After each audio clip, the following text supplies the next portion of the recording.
জুলাই সনদের বাইরে সরকার কোনো সিদ্ধান্ত নিলে রাজনৈতিক দলগুলো তা মানতে বাধ্য থাকবে না, আর এর দায় সরকারকেই নিতে হবে। দুপুরে বিএনপির গুলশান কার্যালয়ে স্থায়ী কমিটির বৈঠকে সিদ্ধান্ত জানাতে আয়োজিত সংবাদ সম্মেলনে কথা জানিয়েছেন স্থায়ী কমিটির সদস্য ডক্টর খন্দকার মোশাররফ হোসেন। স্থায়ী কমিটির আরেক সদস্য সালাউদ্দিন আহমেদ বলেছেন, সরকার উদ্যোগ নিলে জুলাই সনদ বাস্তবায়নে আলোচনা হতে পারে।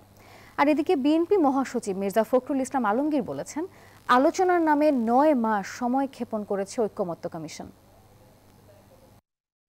১৭ অক্টোবর জুলাই সনদে স্বাক্ষর করে রাজনৈতিক দলগুলো। সেই সনদে অনেক প্রস্তাবের বিষয়ে নোট অব ডিসেন্টের কথা উল্লেখ ছিল, কিন্তু জুলাই সনদ বাস্তবায়নের বিষয়ে সরকারের পক্ষ থেকে কিছু ঘোষণা দেওয়ার কথা বলছেন কোনো উপদেষ্টা। সব মশার বিরুদ্ধে সুরক্ষা দিতে এলো বসুন্ধরা এক্সট্রিম অ্যারোসল, মশার বিরুদ্ধে এক্সট্রিম সুরক্ষা। সোমবার অনুষ্ঠিত দলের স্থায়ী কমিটির বৈঠকে বিষয়টি নিয়ে আলোচনা হয়। বৈঠকের সিদ্ধান্ত জানাতে বিএনপি চেয়ারপারসনের রাজনৈতিক কার্যালয়ে সংবাদ সম্মেলনে খন্দকার মোশাররফ হোসেন বলেন, নোট অব ডিসেন্ট সহ জুলাই সনদ স্বাক্ষর হলেও ঐকমত্য কমিশন তা বাদ দিয়ে বাস্তবায়নের সুপারিশ করে, যা মানতে সবাই বাধ্য নয়। আমরা স্পষ্ট ভাষায় বলতে চাই যে জুলাই জাতীয় সনদে উল্লেখিত বিষয়দের বাইরে সরকার কোনো সিদ্ধান্ত ঘোষণা করলে সনদে স্বাক্ষরকারী কোনো দলের জন্য তা মান্য করার বাধ্যবাধকতা থাকবে না। সেই ক্ষেত্রে সকল দায় দায়িত্ব সরকারের উপরই বর্তাবে।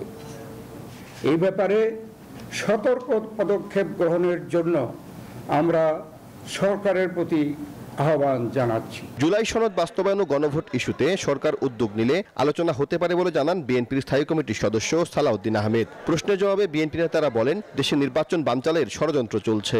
সরকার যদি আলোচনার জন্য আহ্বান জানায়, সেই ক্ষেত্রে আলোচনার সুযোগ থাকতে পারে, রাজপথে তো নয়।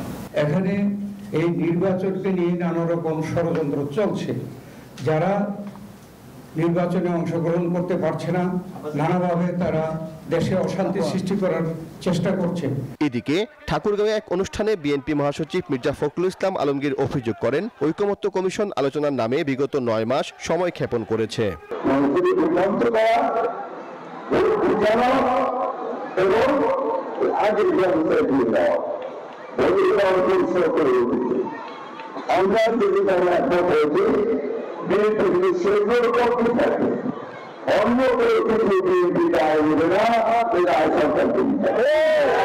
নির্বাচনী গণসংযোগের সময় এলাকাবাসীর সাথে মত বিনিময়কালে একথা বলেন মির্জা ফখরুল।